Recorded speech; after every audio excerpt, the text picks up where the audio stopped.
नमस्ते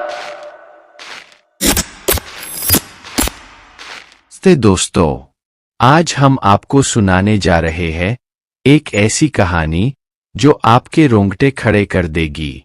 यह कहानी है एक पुरानी और भूतिया हवेली की, जिसे छूने की हिम्मत भी कोई नहीं करता।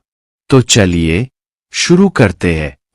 यह कहानी है उत्तर प्रदेश के छोटे से गांव भैरवपुर की। इस गांव के किनारे एक पुरानी हवेली खड़ी है, जिसे भैरव हवेली के नाम से जाना जाता है। यह हवेली वर्षों से वीरान पड़ी है और गांव वाले कहते हैं कि यहाँ अजीब घटनाएं होती है। करीब 50 साल पहले इस हवेली में एक धनी जमींदार रामप्रसाद और उसका परिवार रहता था। रामप्रसाद की बेटी सविता बहुत सुंदर और हंसमुख थी। एक रात सविता अचानक गायब हो गई।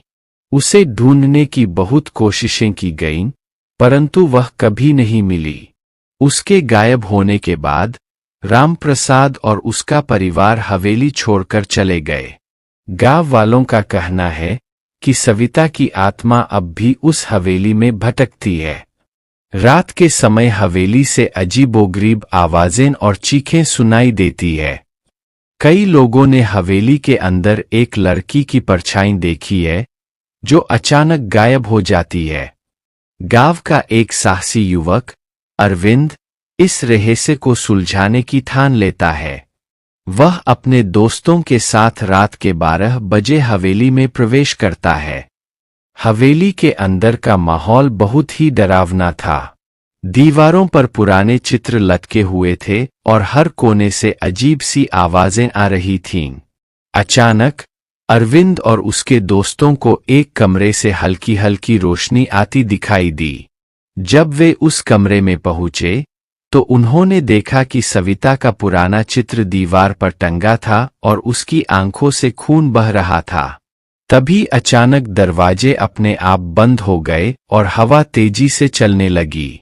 सब डर के मारे चीखने लगे। अरविंद ने हिम्मत दिखाई और चित्र के पीछे छुपे एक दरवाजे को खोला। अंदर एक छोटी सी गुफा थी, जिसमें सविता की हड्डियां पड़ी थीं। दरअसल सविता को उसके परिवार के एक सदस्य ने लालच में मार दिया था और उसकी आत्मा आज भी न्याय की तलाश में भटक रही थी। सविता की आत्मा ने अरविंद को धन्यवाद दिया और फिर हवेली से हमेशा के लिए चली गई। दोस्तों, इस कहानी से हमें यह सीखने को मिलता है कि सत्य कभी छुपा नहीं रहता।